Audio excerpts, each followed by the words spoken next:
untuk dari 3 sampai 4 tadi itu saya dapat cara membuat ide bisnis, cara menuangkan ide bisnis jadi lebih detail. Lalu untuk bisnis plan-nya itu jadi dari RA-nya apa yang mau kita butuhin, apa yang kita butuhkan lagi, kayak anggaran, benda-benda yang dibutuhkan, dan kayak lahan atau apapun itu. Jadi dari ABP bisnis ini memberi kita kesempatan untuk belajar, dan itu sangat-sangat membantu saya dan of course teman-teman saya, karena kami sebagai petani muda juga ingin membuat sesuatu yang beda dari petani milenial atau petani orang tua kita gitu. Karena kita anak muda, kita harus lebih inovatif, lebih kreatif. Seperti itu, Kak.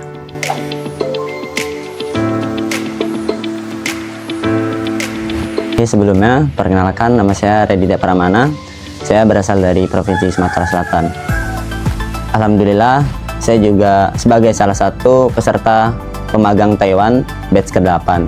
Alhamdulillah juga pada kesempatan hari ini kami satu angkatan mendapat ilmu langsung dari ABP Magang terkait tahap 3 dan juga tahap 4, yaitu riset bisnis keluarga dan juga bisnis plan. Tentu ini menjadi bahan bakar bagi kami.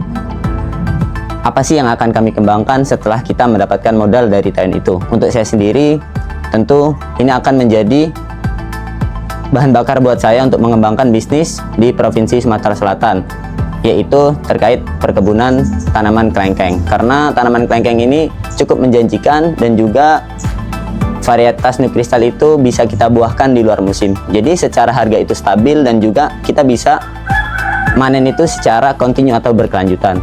Mungkin sedikit dari saya terkait rencana saya ke depan. Semoga dari seluruh peserta apa yang diinginkan bisa tercapai. Sekian dari saya. Assalamualaikum warahmatullahi wabarakatuh. Oke, jadi untuk harapan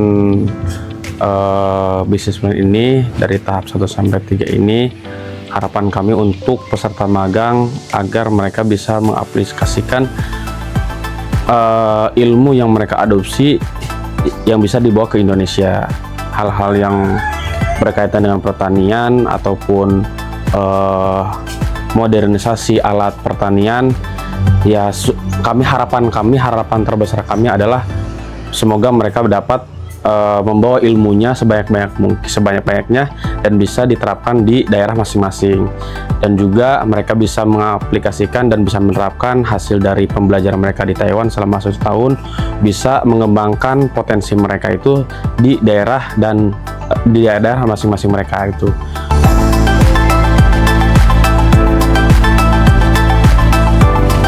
Kesannya kalau dari teman-teman pemagang 50 peserta ini, mereka udah merancang bisnis jangka pendek dan bisnis jangka panjang pastinya, yaitu yang tertera di tahap 3, yaitu ide bisnis.